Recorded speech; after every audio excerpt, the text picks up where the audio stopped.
नमस्कार दोस्तों, ईश्वर सदैव आपका भला करे और आपकी झोलियाँ ईश्वर के आशीर्वाद से हमेशा भरी रहें। तो दोस्तों, आज बात करेंगे एक बड़ी ही रोचक कहानी की जो बताती है कि हम अपनी ज़िंदगी में सफल कैसे हो सकते हैं। एक बार की बात है कि एक किसान के घर एक दिन उसका कोई परिचित मिलने आया। उस समय वह घर पे नहीं था। उसकी पत्नी ने कहा कि वह खेत पे गए हैं, मैं बच्चे को बुलाने के लिए भेजती हूँ, तब तक आप इंतज़ार करें। कुछ ही देर में किसान खेत से अपने घर आ पहुंचा। उसके साथ साथ उसका पालतू कुत्ता भी आया। कुत्ता बड़े जोरों से हाँफ रहा था। उसकी हालत देख मिलने आए व्यक्ति ने किसान से पूछा कि क्या तुम्हारा खेत बहुत दूर है?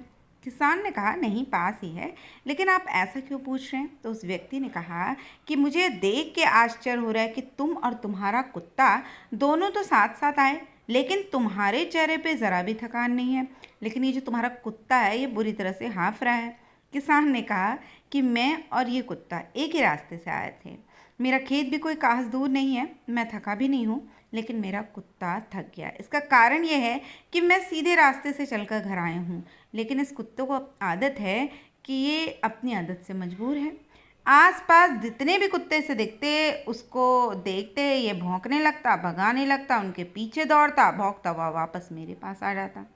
फिर जैसे ही उसे और कोई कुत्ता नजर आता वो उसके फिर पीछे लग जाता और अपनी आदत के अनुसार इसका यह क्रम रास्ते भर जारी रहा, इसलिए इतना ज़्यादा थक गया।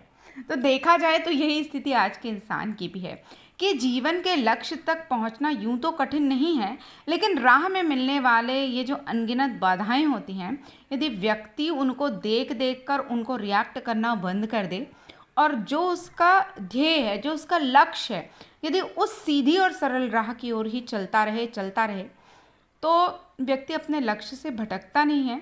और सच्ची बात तो ये है कि जब हम दूसरों को चुप कराने में, दूसरों को शांत कराने में, दूसरों को अपनी बातें एक्सप्रेस करने में लगे रहते हैं तो उसके भटकाव की वजह से हम थक जाते हैं और यही लक्ष्य प्राप्ति में सबसे बड़ी बाधा है। तो अपनी ऊर्जा को रास्ते में मिलने वाले कुत्तों के ऊपर बर्बाद ना करें, इन को भौंकने दें और लक्ष्य प्राप्ति की दिशा में सीधे बढ़ते रहें। फिर एक ना एक दिन आपको मंजिल ज़रूर मिल जाएगी। लेकिन यदि आप इस तरह से अनेकों बाधाओं के चक्करों में, लोगों के कहे के चक्कर में पड़ते रहोगे तो थक ही जाओगे। अब यह आपको सोचना है कि किसान की तरह आपको सीधी राह में चलना है या उस कुत्ते की तरह। तो दोस्तों, आशा करती हूँ ये छोटी सी बहुत लेकिन गहरी कहानी आपको समझ में आई होगी।